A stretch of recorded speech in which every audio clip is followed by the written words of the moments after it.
1, 2, 3. Hello and welcome back to the Mixed Music Podcast. I am your host, Dee Kei, and with me, as always, is my lovely co-host, Lazy Eye Lu. I don't know if you're watching the YouTube channel, but I think I did it. Yeah, you did. I think I did it. Yeah. I did a thing. Lu does not have a lazy eye, unfortunately, because if you did, it would have actually made sense. So, But see, that's darn why you it's for not unfortunate having, yeah, darn because you, of the joke. Darn you for not letting my joke work. All right. Thank you for joining us for this episode of the Mixed Music Podcast. It is now, by the time that this episode releases, it is the last Tuesday of the year, I believe. Yes, it is. And we're really grateful that you have stuck around with us for another whole year. Holy crap. Whole year, yeah. Holy crap. Yeah. For the whole year. And Yeah. this podcast started 2.5 years ago. Mm-hmm. And it has been a long journey, and it has been an exciting journey. So for this episode, we wanted to talk about things that we've learned, things that we grew, things that we learned, things that we had to struggle through, ways that we grew, ways that we've seen other people grow. What we were prepared for, what we were unprepared for. All the jazz. So just 2021, a year in review. And let's start off with, we started the year still in a pandemic. Yep. And ending it in what seems to be Still a different pandemic. version of Yeah. it. It's really crazy because we started the studio August August last of year. 2020. So we are currently at a year and a third. Almost a year and a half. Yeah. And it's been really interesting because everybody's advice was don't start a studio during the pandemic. In fact, many people were like, why are you getting a studio? You could do it from home. There you go. And I think that there's still an argument for that. Yeah, exactly. But we were just so excited to start a studio together and wanting to make it work that it kind of did. And it was really hard. And this year has been especially hard in some ways, but also has been especially smoother. good. Yeah. Yeah, much smoother. Our systems have gotten better. What kind of things have you seen us implement in this last year here at the studio that has been really helpful for our growth as a business, as well as for the growth as us as team members and for others? So I can speak on this one on a personal level, which I'm sure you've seen, which is my ability to trust in the team. We talked about this on the last episode. I didn't really say my side of things because it was more about what is the benefits of it all, right? But in a year in review, the team mentality is the biggest thing that I had to grow in because I started off when I was younger, building my own studio with the MeFly team. And a lot of it was like, a very big team effort, but a lot of it, when we broke apart, got left back onto just me working by myself, right? Mm-hmm.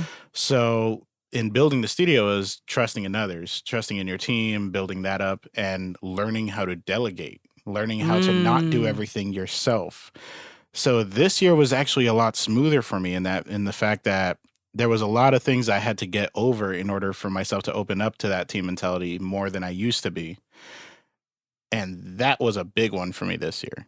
Yeah. Like this year was a lot of us relying on the team. We talked a lot about, if we left for a month, would the studio be able to continue to work and operate as intended? That was a big goal. That was a huge goal for us. That was like a verbalized thing. If we left, we had would it meetings survive? over it. Yeah. We had training seminars over it. We've actually promoted a lot of people in the last year. We've actually managed to train people to where we can trust them with celebrities in the room. We can trust them to be on their own and run a day on their own and not have to call in to check in. And that's something that I wasn't fully used to in the past. There was a few people in our industry that I could trust to like run a session maybe, but not run my business. And the funny thing is, I've learned to be more confident and trusting in that this year with our team. Absolutely. I think the delegation part is a big deal with how we've grown. Mm-hmm. As we've kind of scaled, we've we've been able to figure out a way. And granted, it was more, like we said in the last episode as well, it was more profitable when we were doing everything ourselves. Sure. But now our time and the value on our own time has gone up. How we treat ourselves and kind of as owners. Like I feel like this year I grew a lot as an owner, not as a mixer, not as an engineer, which I did grow a lot as a mixer and an engineer. But I grew a lot as an owner, as an entrepreneur, as a businessman. And I think that we both did. Because of that, I think that that's like the first step to growing a business is to take the lead of ownership rather than to take the lead as the person doing the work. Yeah. Which is not to be confused with owners don't do work. Of course. Like, realistically speaking, that was kind of not a big hurdle that I kind of had to get over in the last year. It was mainly I have grown up with the mentality of if you want something done right, you do it yourself. Yeah, and and my wife and I, we jokingly call this the oldest child syndrome, right? And I'm not the oldest child, but I'm one of the older childs. You know, I guess you're the oldest son. Yeah, I'm the only son. Okay, there you go. Yeah. So the reason is that it's funny because as the oldest child, we get blamed. So my wife and I, we're both the oldest sibling in our family. We're both come from 4 siblings each, and I'm the oldest of 4. She's the oldest of 4. And in our experience, whenever something is done wrong, we get blamed on, especially if we were supposed to be watching our siblings or something like that. So in that case, if we need something to get done and something to get right in order to wash our hands of blood and make sure that we're not part of it, we need to do it ourselves. That's kind of this mentality. And I think that you especially actually verbalized this a lot during this year, where there was almost a sense of, I don't want to say fear, but fear, like almost, where you're like, I don't know what would happen. I don't necessarily trust my team yet. And I mentioned this too in various different times. And we both had a hard time letting go and allowing people to make mistakes, which I think is important. Totally. Yeah. And but we were able to overcome that fear big time this year. I guess for me it was being patient with that.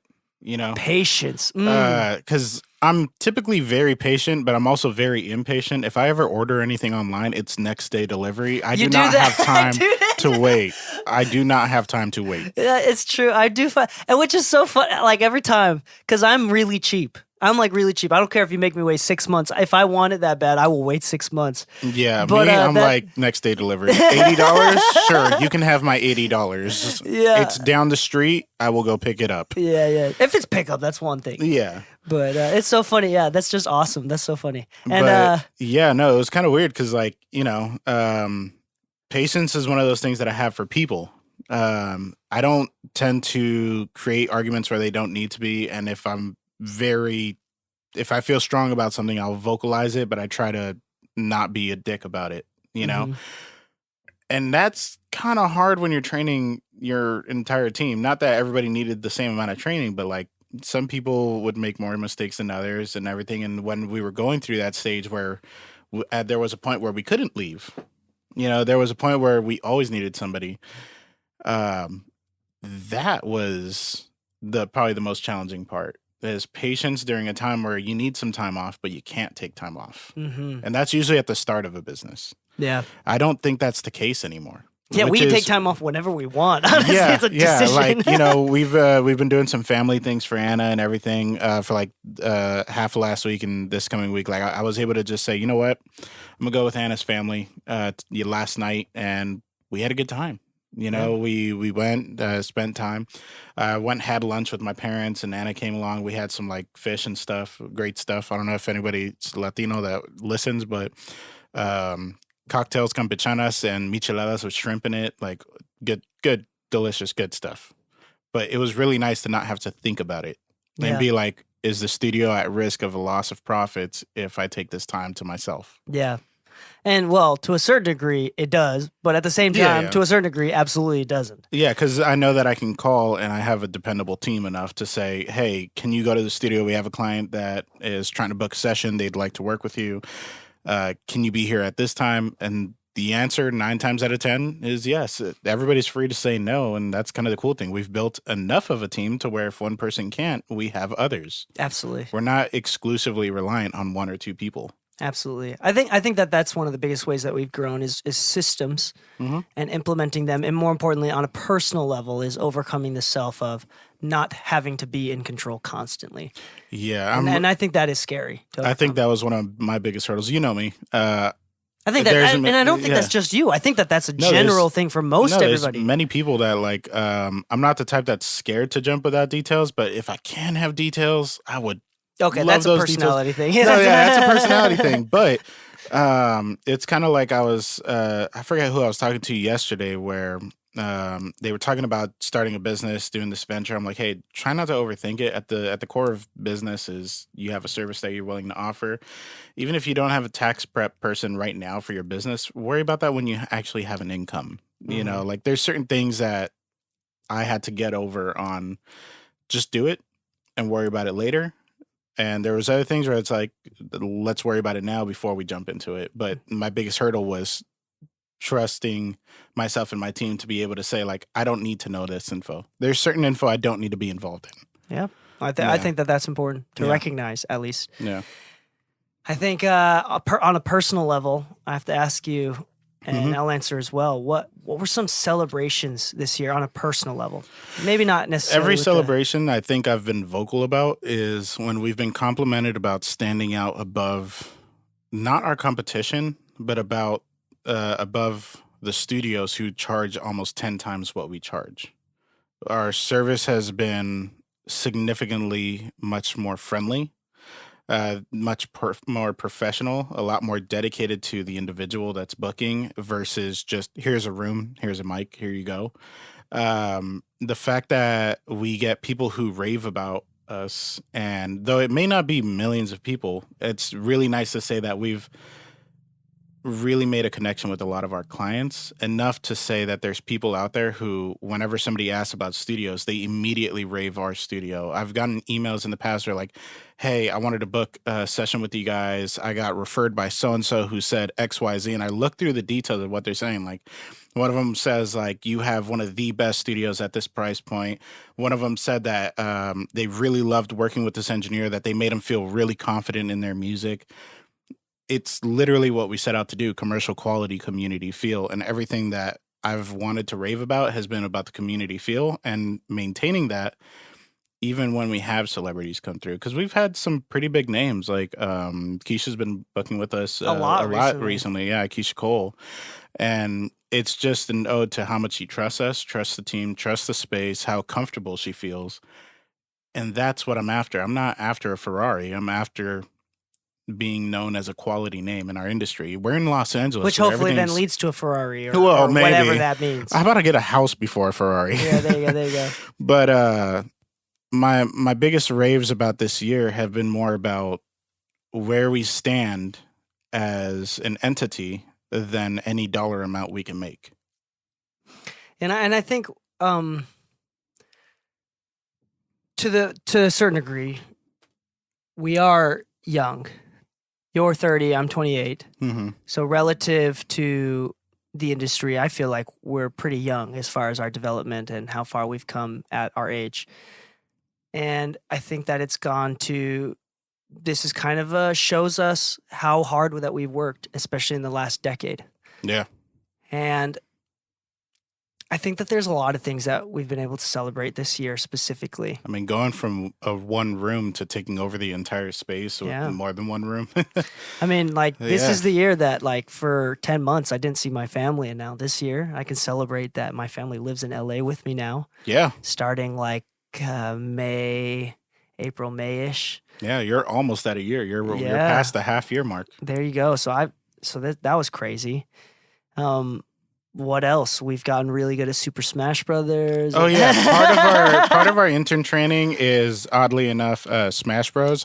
If you've come in and never played before, you might end up like Henry Vega, who now works. He went from not knowing Pro Tools to being the best Smash player in the team.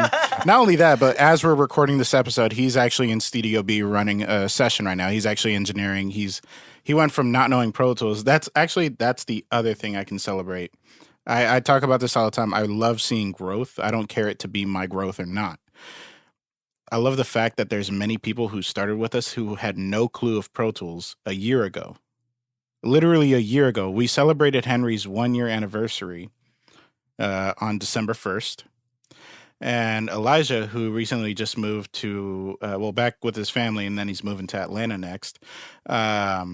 He came in just off of Ableton. You know, neither one of them knew Pro Tools, but Elijah went to recording sessions with Aviator Keys, who's produced for like Gunna and Young Thug, and became Mars's personal engineer for a little while he was in town, who's from 1500 and nothing. A year ago, he didn't know Pro Tools. Henry didn't know Pro Tools a year ago, and now running sessions for Keyshia Cole. It's really satisfying to see the growth of your team. I don't care if I make money off of those sessions or not. I'm just really proud to say that we were a part of their growth. Yeah, and then also on some self-promo shit, I'm going to say another celebration here. This year, I made some money from Twitch. Oh, yeah. Streaming every Friday morning, doing mix feedback, listening to people's mixes, giving feedback in real time, telling people how much I love their mixes or how much I love their mixes. Hold up. It sounds like there was another part of that. No, there definitely isn't. Friday mornings, 10 a.m. Pacific Standard Time. It's a really great thing. It's really awesome. Twitch has been so great for the communities, as well as for me. It's been a lot of fun for me. I haven't made any substantial money from it, but I made enough money that I'm going to be putting a lot more effort into that. Yeah. And I think Lou is too as well. Yeah, so I've started Twitch streaming for Mondays at 6 p.m., and then for 2022, we'll just keep that consistent, you know? And try to do our best there. Yeah. The funny thing is, it took me a while because I could not figure out how to get this thing working, and I feel like that just makes me feel older than I am. But I'm just really glad that I finally figured it out and be able to, you know, reach out some more. Just took some time to get used to it. Now, I will be playing Smash Online. So if y'all some like video games Smash... too.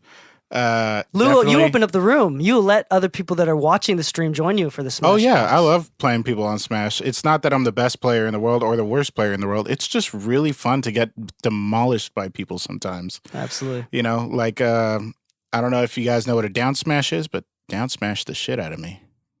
What the heck? It's like a spike in the air. Like when you're in the air, you're off screen and you get spiked downward. I know what you're talking about. Yeah. What is it called? The spikes? Yeah. Yeah. Good smash. Good spike. After this, you want to smash? Oh my gosh. All right. So on that note, what else? What else have we done this year? I think we wanted to briefly talk about goals, but we're out of time. But I think that it's important to mention that it's an important time and it's a great reminder to set goals.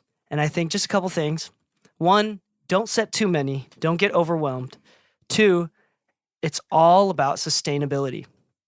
If you're like me and you have ADHD or ADD, any kind of form of that, less goals is actually very helpful for you, and just try to build a consistency. It doesn't matter if you do a lot or less, just try to do it at the same time every day, or try to set a schedule of a specific day on the week, whatever helps you out, because that's one thing Dee Kei helped me out with this year. A lot of the goals that I had set, I didn't have a structured way of doing it. It was very autopilot.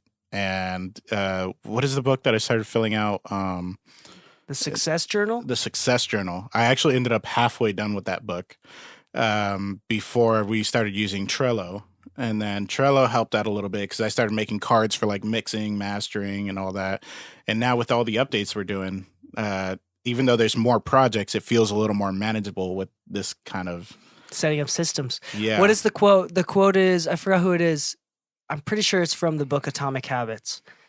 I think people so, do not yeah. rise to the level of their...